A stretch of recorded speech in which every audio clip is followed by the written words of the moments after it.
What's going on, everybody? Thumbs up if you can see me, if you can hear me. What's up, Erlen? What's up, Goris? Good to see you, sir. We got Jeffrey in the house. We got David Ramirez. Is that like an eye shade you got on your head, David? We got Ida there. Yvette, good to see you. Good to see you, Christopher. I got a member of our academy. We got Michael Sirota in the house. Investment Club Panos. Good to see you. Helmet, Colette, I see you. Denise, give me a wave. Give me a smile, Denise. Come on. All right, we got Jared there as well. We got Christian. And Martini, I got a bunch of people who aren't even bothering to turn their cameras on. You know, I don't like that. What can I say? So guess what? I'm throwing you off, Natasha Miller, Chandra, Steve.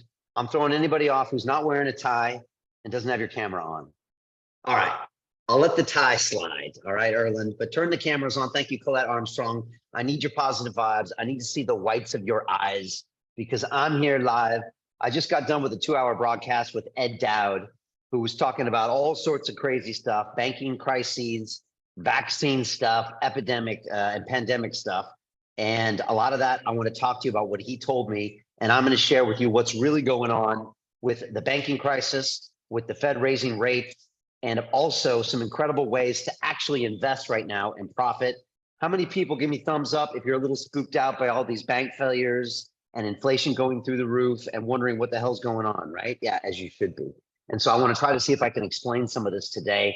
Obviously, we've been on the cutting edge broadcasting. I've been censored by the big tech platforms. I also spent 15 years at some of these tall buildings behind me in the city of London. That's what they call Wall Street here. And so I've seen from the inside what the banks do and what they don't do. And it's not pretty. Let me just say that. It's not pretty what's going on. And so, you know, I want to share with you what's going on tonight. But like I said, turn the cameras on. Martini, last time I threw some people out that didn't have their camera on, right? All right, I'm doing it. Huberts, I'm giving you 1 minute, and Bob Rengau, I'm giving you 1 minute, and I'm chucking you out. So turn these cameras on. If you got questions for me, and who else? Arthur, you're going to go. Annie, you're going to go. And Richard, you're going to go. I'm sorry, I'm getting grumpy in my old age, right, Martini? So turn these cameras on. I need some energy. I need some vibes. All right, Arthur, you're gone, buddy. I'm sorry. I'm removing him. Arthur, sorry, buddy, you're gone. So there, I'm gonna throw one other person out, right? Should I do that? Richard, Angeles, I'm sure you can turn that camera on. I'm just gonna throw you out as well. All right, there we go, gone. So if you can, turn your camera on. I'd love to really see people's faces here. And I wanna share with you tonight's presentation. I cooked it up today. I've got videos, I've got stats, I've got the latest happening. And this is why the Fed rate hike is gonna crash stocks, bonds, real estate even more. But I'll show you how we're putting capital to work behind the scenes. Yesterday, I cut a check for $250,000 to a tech startup, and today we're clearing a check for $600,000 is clearing in the next hour for another tech startup. We've just seen the hottest AI deal that I've ever seen in my life just hit our pitch deck platform today, and we've got 2 other really interesting deals that we're looking at behind the scenes. Right now, everybody's panicking, which means there's incredible buying opportunities. Has anyone ever heard the expression, when there's blood on the street is when you buy real estate? Has anyone ever heard that expression? Right? It's really true. And all the old school wealth building families know that when everyone else is panicking, now is the time to buy. All right. So last chance to turn cameras on. Thank you, Richard. Good to see you, Mariana. Good to see you, Denise. Bob Rengau, I'm throwing you out, buddy. So I'm sorry. I'm checking you out. So you're gone. So please turn the cameras on and let's pay attention because I'm about to show the report. If you've got any questions, please put them in the chat and then I'll answer them when we get done at the end. Sound good to everybody? All right, give me a thumbs up. You ready to roll, Robin? You ready to roll, Helmet? Good to see you, Sir John. Colette's in the house. Denise gave me a smile. Thank you, Denise. Jastic Baron, looks like you got that big woolly coat there. It must be cold where you are. So let's jump into this. Like I said, I just cooked this presentation up. Martini, I'm going to share it right now and put it on the screen here. So let's rock and roll. Okay. How many people can see this? Just give me thumbs up if you can see this on screen. You got a picture of me. And this is today's topic. Oh, going ahead here. So it's why these Fed rate hikes are going to crash the stocks and the bonds and the real estate. I'm going to tell you a little bit about finance. I don't want to overwhelm you, but I did study finance at the MIT Sloan School of Business. I went to work on Wall Street as a trader in 1993 at the ripe age of 22 years old. I worked in Chicago. I worked in the city of London. I worked in interest rates. I worked in credit derivatives, and I understand how this world works. So I want to try to explain it to you. Also, the bankers don't want you to know this stuff because they would rather you not have the information. So I'm going to show you how we used to make a lot of money on Wall Street but these opportunities aren't available to you as a retail investor. But I'm going to show you how you can be one of the rich that get richer and not one of the poor that stay poor. Does that sound good to everybody here? The stuff I'm going to share, you probably will have never heard of before.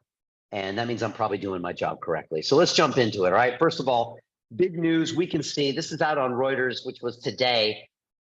The banking turmoil means that recession fears are creeping back, right? And everybody can see the picture of Silicon Valley Bank.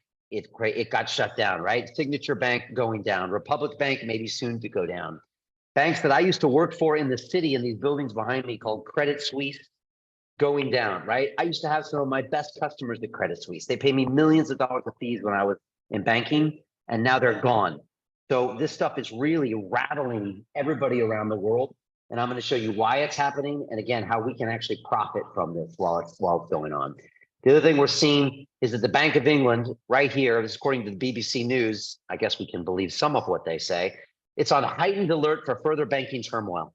Now, I was just on a broadcast with Ed Dowd, who's pretty much exposed the entire pharmaceutical industry for the terrible things that they've been doing. And he said, Brian, the banking is all part of what he thinks is part of this scenario of what happens. And I said, Ed, you think people freak out when you force them to take vaccines, when you force them to wear masks, when you force them to stay at home? Wait till they can't get money out of the ATM machine. You want to see panic? You want to see mayhem? When people can't get their money, that's when everything cuts loose and it gets crazy. Just thumbs up if you know what I'm talking about. Anybody here panic a little bit if all your money was gone? Yeah. And so this is potentially much worse than what we've even seen the last 3 years. And the problem is there isn't enough money to go around. I just had a long conversation about this with Ed Dowd. They printed too much money in 2020. The economy has not recovered. Now the banks are failing, and there's going to get to be a point where there won't be any money for you to take out of your account. When that happens, we've got a real problem on our hands. So we need to watch this and also find a way to prepare. That's one of the reasons we've been teaching about crypto and blockchain for the past 2 years, because we like to have a system of money that's not controlled by the bankers and the governments. And I'll speak about that shortly. So let's talk about what I want to cover today. The first thing I want to talk about is why the Fed rate increase. I got to ask you, does it work or does it not work? I'm here to tell you that it's not going to work. The Fed is raising rates, telling you it's there to control inflation. Fed rate changes have nothing to do with inflation. They cannot control inflation. Inflation happens because of major supply chain issues and things our government have neglected for years and years and years. But they want to pretend to you that they're in control, and you want to see them doing something. What they're doing is actually crashing our banks. Just thumbs up if people understand that. When the Fed has raised rates 500 basis points in 12 months, it's the reason why these banks are failing. And I'm going to show you how that works. Again, that's why we see this happening in point 2.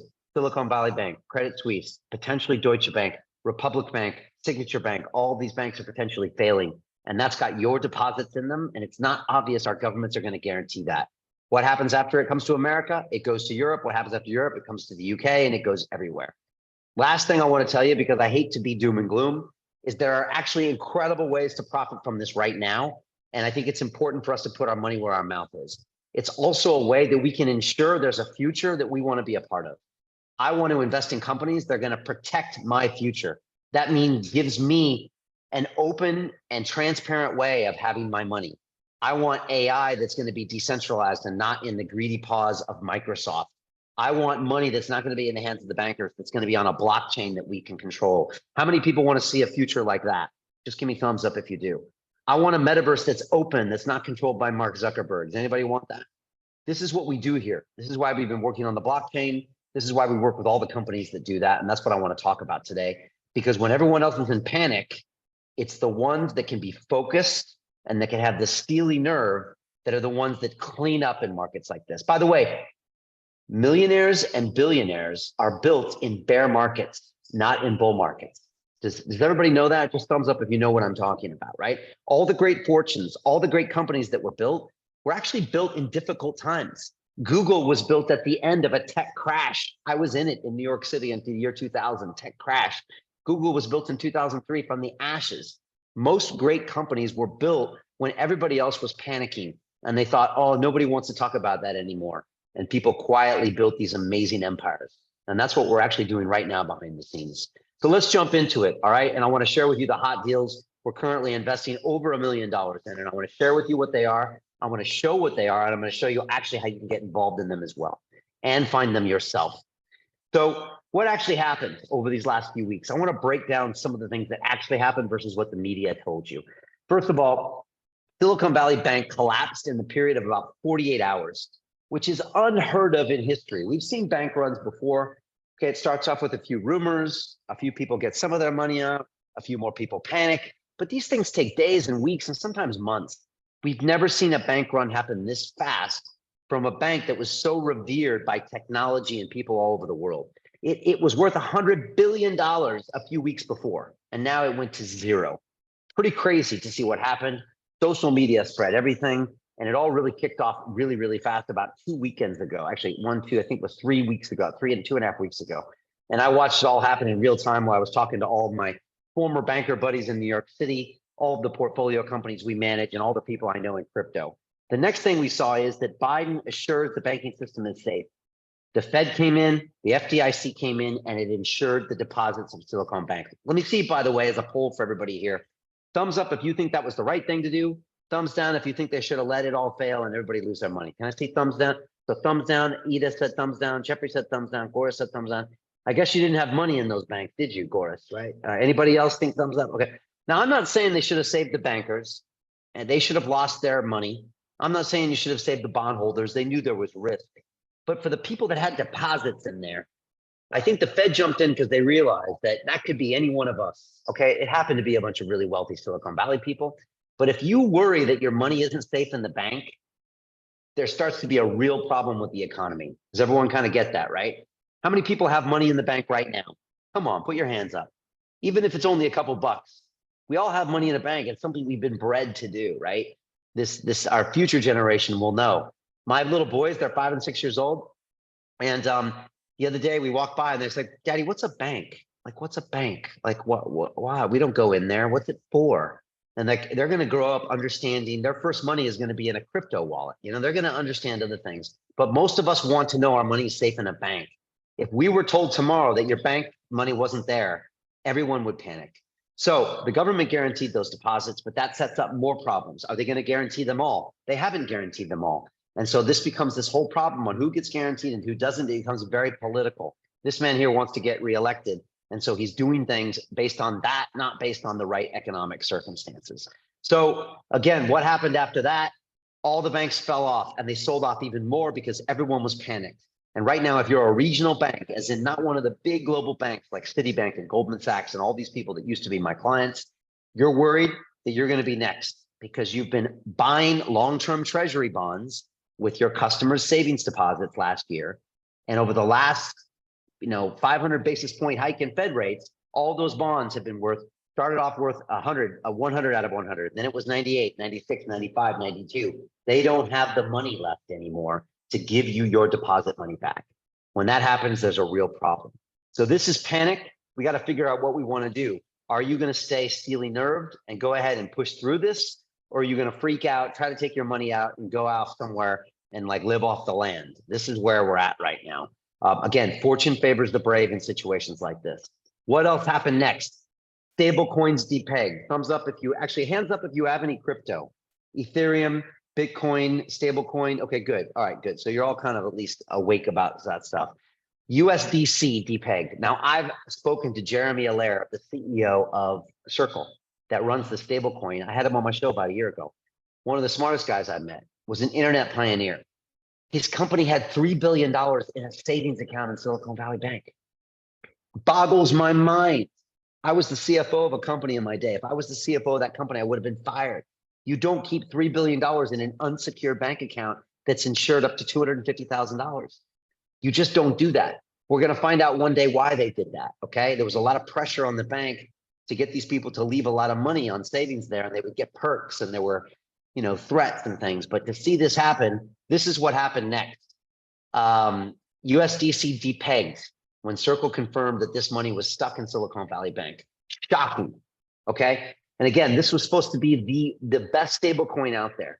They literally said, we take your money and we hold treasuries, US treasury bonds, the most secure thing out there, 1-to-1 for your deposit.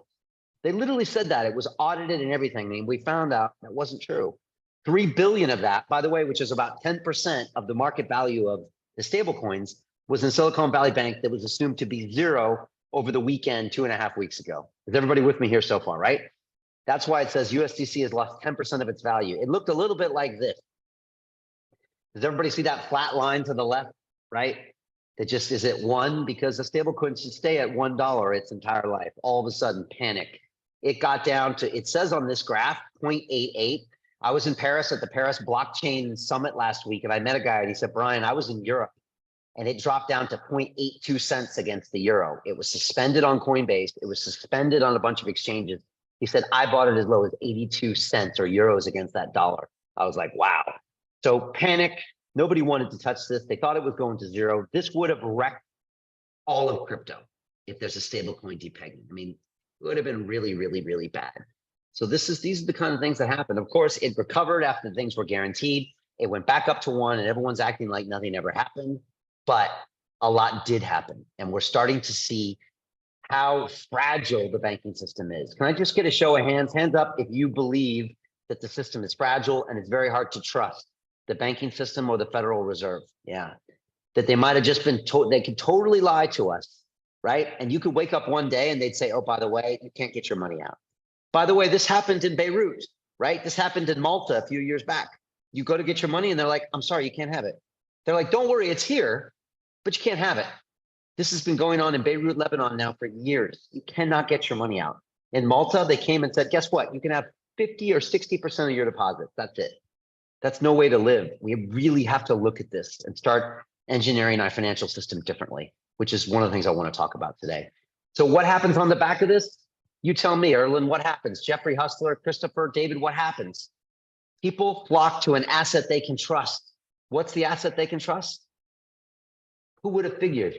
It's this crazy, what Warren Buffett called it? Rat poison squared. Is that what he calls it, right? What does Charlie Munger of Berkshire Hathaway call it, right? The worst thing ever you could invest in. And guess what happens? It rallies like crazy. By the way, they're suing the heads of exchanges like CZ of Binance. They're suing Brian Armstrong of Coinbase, right? They're going after all of these different coins, right? The CFTC is saying Ethereum's a commodity. The SEC says Ethereum's a security. They're going after everybody, and yet Bitcoin blasts through 28,000. It's still high when all of this stuff is happening. Can you believe it? What does that tell you? That tells you people like us trust Bitcoin. We trust this cryptocurrency, this decentralized protocol, more than we trust our own governments, more than we trust our own dollar bills, right? I keep some around just in case, you know? We trust, you know, all these things used to be everything. In Russia, they keep these under their mattresses. Maybe they shouldn't, you know? And what's happening on the back of it? Guess what the government's trying to do? They're trying to make holding crypto either difficult or illegal on the back of it. Because why would they want you to put your money there and take it out of the banking system and take it away from the US Treasury and put it here? But that is what's happening.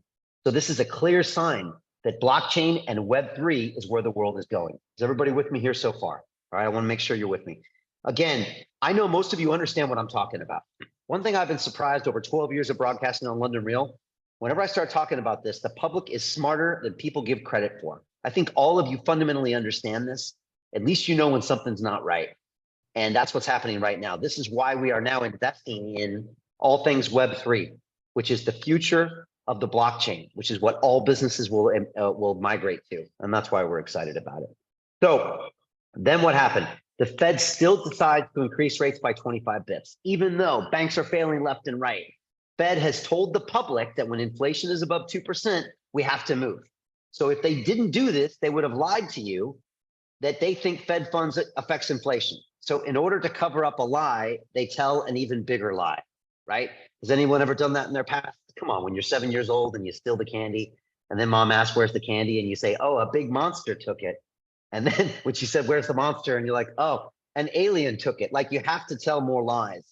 And that's what they're doing. So they raised rates 25 bips, which puts more pressure on the banking system, which will make more banks fail. But the Fed still has to do it to save face, to give you the illusion that they're in control. Is this clear for everybody here? All right.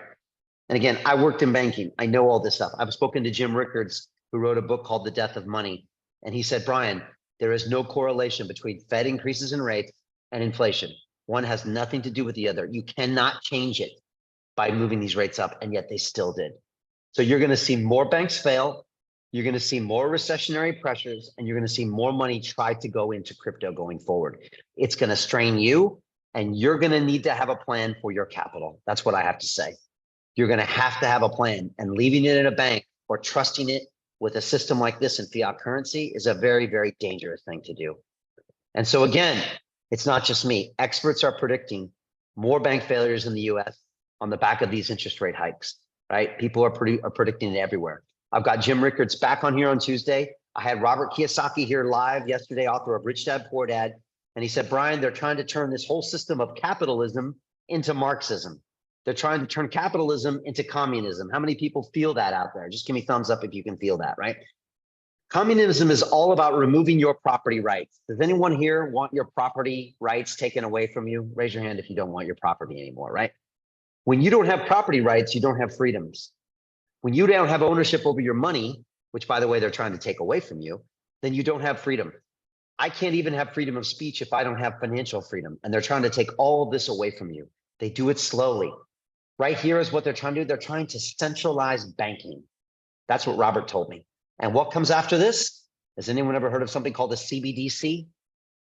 A CBDC is a federal stablecoin. It's on the blockchain. And guess what they can do? They can see exactly how you spend every single dollar and where it goes. How many people want the government seeing how you spend every single dollar, pound, and euro? Raise your hand if you want them to see that. Anybody? Right? I see some smiles. David Ramirez is like, oh man, Brian, I might go to jail if they can see what I'm spending my money on. Look, the truth is it's none of their business, David. All right. It's your right to spend it on whatever you want to spend it on. At least it will be until they put these in place. So this is an attempt to centralize banking. They're going to put crypto down, and then they're going to bring in the CBDC as an alternative. This is all happening in slow motion. And if you're not proactive about it, it's going to happen to you. And again, even the Financial Times, right? One of the spokespeople for a lot of these institutions are saying that policymakers are bungling their response to failing banks. They're not doing the right thing. They're making it worse. But they've backed themselves into this narrative that the Fed controls everything by raising rates. It's not true. Matter of fact, I just got done talking with Ed Dowd-Loud on the show here. You can watch us. He expects now the Fed to reverse these decisions and start lowering rates 4 times this year. You heard it here first on Brian Rose's broadcast on March 26th, 29th. They're going to drop rates 4 more times. Why would they do that if they just raise rates? This is what's happening right in front of your eyes. You need to understand this, but there's a way you can be proactive about this and try to position your capital in a way where it can grow. That's what's really important here. And we want to use it in a way where we can control the future outcomes of some of these industries and try to make sure we have freedom of finance, freedom of expression. And that's really the plan of what we're going for. Does that make sense? Just for everybody here, I want to make sure everyone kind of gets where we're going. So how can we profit from all this? This is really important. And again, some people would say, well, look, I don't want to profit from it. I just want to be left alone and I want the government to leave you alone. That's a really naive way of thinking about this. Unless you can find a way to increase your wealth here, you're going to be just another victim going forward. Raise your hand if you want to survive on a universal basic income going forward. Anybody want that? Okay. Artificial intelligence wants to give you a universal basic income. By the way, we know a lot about AI. We just saw a very interesting AI investment that we want to be in on. AI people are telling you, don't worry. There's going to be 4 billion jobs lost in the world. They say, don't worry. There's going to be a future where our children are never going to know they have to work. How many people want to be supported by a government and get a check from a government every month that they can remove based on your behavior? Anybody here want that? I think that's one of the most scariest and dangerous things out there. I don't think there's a utopian world where somebody else gives us a check every month and we don't do anything but like we do watercolor in the park. I just don't think that happens. I don't even want to live that way. I think humans live to create and be creative in an amazing way. And also to where you can create your own wealth and you can't be controlled by other people. So we want to be ahead of the curve and profit from this. So all of my students are taking even small amounts of money as little as $5,000 and putting it in projects that will get asymmetric returns. I'm talking about hundreds of times return on their capital to where they can have enough money to where they can have their own freedoms and decide the future. That's what we need to do. And if you can, keep it out of a bank. And if you can, even get it on the blockchain or into some type of a real asset. So this is how we're going to do this. I want to show you this. So there is a lack of capital in the system right now. Everyone has been burned last year. Last year was the first year, I think, in 50 years of record keeping that both equities, which is the stock market, and the bond market both lost money. Is that clear to everybody here? They both lost money. Usually it's one up and one down, or both up, but rarely have we ever seen them both lose money. Usually when everybody sells stocks, they have to buy some bonds. They buy something, government debt. Both lost money because the government cut and stock market lost money, and everybody's licking their wounds. There's no money out there. I was just in Paris at the blockchain conference, and everyone's like, Brian, there's nobody writing checks. And I said, we are. And everyone was like, it was like one of those commercials, like that EF commercial. Everyone stopped eating, and they were like, what? I'm like, not only are we writing checks, we're also promoting the companies, and we're driving customers your way. And I'm introducing you to all of my former guests on London Real that can help take your company forward. And they're like, okay, well, tell us more, Brian. So I'm fielding call after call after call this week because we have capital we're putting to use because we weren't burned last year because we didn't make silly decisions. I'll show you when you're in the driver's seat how this happened. By the way, I will only enjoy this situation for a few months, I believe. Probably a 3 to 6 month window where we're going to see all this deal flow. Then it will flip back. But right now, we're getting the creme de la creme of deal flow. Things that would normally be reserved for the BlackRocks and the Tiger Capital and the big funds, we are seeing right now. And we're taking full advantage of it because we know the decisions we make in the next 3 to 6 months can potentially pay us 200, 300, 400x on our investment. And I'll show you how that works. So again, I want to show you 3 deals that we're working on so you can get an idea of the flavor of what we're seeing. And I want to show you how you can source these deals yourself. But first, you have to unplug from the matrix and start to see things in a different way because Wall Street and the bankers do not want you to know how this works. And they don't want you to see these types of deals. And they've worked their whole life to make sure you're not educated about this. Let me just take one aside here. Did anybody go to school here, like elementary school or high school? Just raise your hand if you went to elementary school or high school. Come on, put your hands up. University, somebody was educated here, right? Raise your hand if anybody taught you about money in school. Anybody? Martini, do you see any hands? I don't see any hands on my screen. Isn't that a little strange? Don't you find that a little bit weird, James and Erland and Gorath and Marco and Ida? They taught you Spanish, right? And chemistry and history and Latin. What the hell was that all about, right? And they taught you all these subjects, physics, all these things you never use. And yet you use money every day, but they never taught you about money. Why? Why? Money is supposed to be the bankers. They're going to handle that. We'll handle your 401k plan. The banks will handle your money. The government, you can trust your money to, right? They never taught you about money. Why? Because the poor stay poor and the rich get richer. And I'm going to show you how it works right now. But think about that over the course of this call and maybe for the next couple of days. They did not teach you about money for a reason. And that's the way it's going to be for a long time unless you educate yourself.